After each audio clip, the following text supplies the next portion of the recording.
نهم سپارہ 14 رکو سورہ آراف 3 رکو بسم اللہ الرحمن الرحیم والذین کذبوا بآیاتنا آغا خلق چه زمونگا آیتونه دروغ وگرزول سنستدرجهم من حیث لا یعلمون مونگ برورو دی عذاب طرف تراکاگو داسې چې دوی ته به خبر هم نوي و املی لهم زه دوی ته مهلت ورکوم ان کیدی متین بېشکه زما پټ تدبیر ډېر مضبوط دی اولم یتفکروا آیا دوی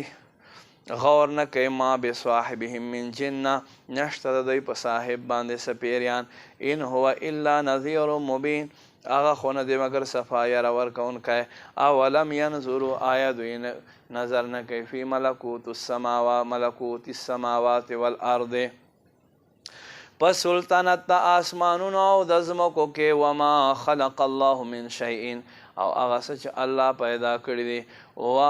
وان عسى ان یکون قد اقترب اجلهم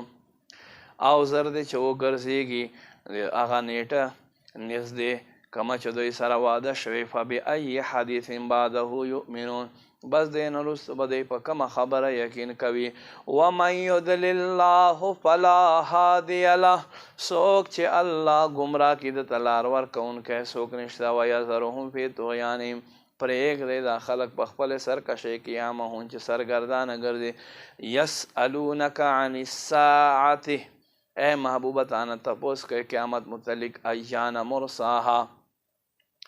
څه وخت په دا واقع کېږي قلت ورته وفرمایه انما علمها عند ربي د دې قیامت علم خو زما رب خواته دی لا یجلیها لوقتها الا هو نه به ښکاروي په خپل وخت باندې څوک مګر هغه ذات ثقلت فی السماوات والارض ډېر دروند د اسمانونو او په ځمکو باندې لا تاتیکم الا بغتة قیامت په تاسو باندې نه راځي مګر اچانک یسألونک کأنک حفی عنها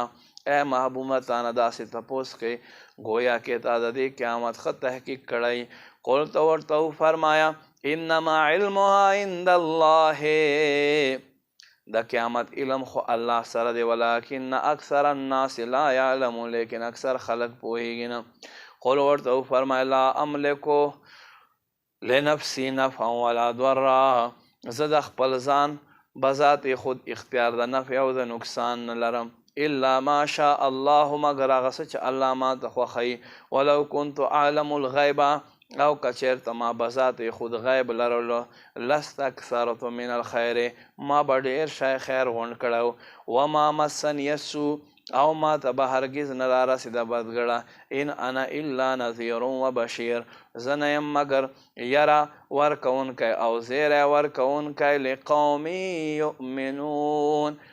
قوم لره څوک چې الله باندې ایمان لري